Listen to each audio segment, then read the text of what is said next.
இப்போ இந்த சம் பாருங்க, the HCF of 2923 and 3239 is. இப்போ क्वेश्चनல இந்த ரெண்டு நம்பரோட HCF கண்டுபிடிக்க சொல்லி கேட்டிருக்காங்க. ஃபர்ஸ்ட் ஸ்டெப் என்ன, டிஃபரன்ஸ் கண்டுபிடிக்கணும். கரெக்ட்டா? சோ இது ரெண்டு நம்பரோட டிஃபரன்ஸ் கண்டுபிடிங்க. 3239 2923. இது ரெண்டையும் சப்ட்ராக்ட் பண்ண என்ன ஆன்சர் கிடைக்கும்? 9 - 3 என்ன? 6. 3 - 2 1. இது வந்து 12 ஆகும், இது வந்து 2 ஆகும். சோ 12 - 9 என்ன? 3. 316 தான் சப்ட்ராக்ட் பண்ணா நமக்கு கிடைச்ச ஆன்சர். சோ நெக்ஸ்ட் ஸ்டெப் என்ன, பிரைம் ஃபேக்டர் கண்டுபிடிப்போம். கரெக்ட்டா? சோ 316 க்கு பிரைம் ஃபேக்டர் கண்டுபிடிங்க. 316 என்ன டேபிள்ல போகும்? 2 டேபிள்ல போகும். கரெக்ட்டா? 2 1s are 2 பேலன்ஸ் 1 இருக்கும். 2 5s are 10 பேலன்ஸ் 1 இருக்கும். 2 8s are 16. So again even நம்பர்ல இருக்கு. சோ 2 டேபிள்ல போகும்.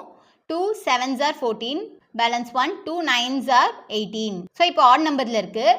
79 எந்த டேபிள்ல போகும் பாருங்க. 79 எந்த டேபிளையும் போகாது. 79 டேபிள்ல மட்டும் தான் போகும். So 79 1s are 79. So next step என்ன, டிவைட் ஆகுதான் பார்க்கணும். இந்த பிரைம் ஃபேக்டர்ஸ் வந்து டிவைட் ஆகுதான் பார்க்கணும். சோ 2 2 79 இதெல்லாம் தான் பிரைம் ஃபேக்டர். கரெக்ட்டா? சோ 2 டேபிள்ல வருமா பாருங்க. இது ஆட் நம்பர், ரெண்டுமே ஆட் நம்பர். சோ 2 டேபிள்ல கண்டிப்பா வராது. சோ 2 டேபிள்ல கேன்சல் பண்ணிருங்க. ரிமைனிங் என்ன இருக்கு? 79 மட்டும் தான் இருக்கு. சோ 79 டேபிள்ல இது ரெண்டு நம்பரும் வருதான்னு பாருங்க. சோ 79 டேபிள் எப்போ வரும்? 79 37s are 2923 வரும். தென் இந்த நம்பர் பார்க்கணும். இந்த நம்பர் எப்போ வரும்? 79 41s are 3239. ஸோ 79 வருது. ஸோ இதுதான் இந்த சம்மோட answer. Option D is the correct answer.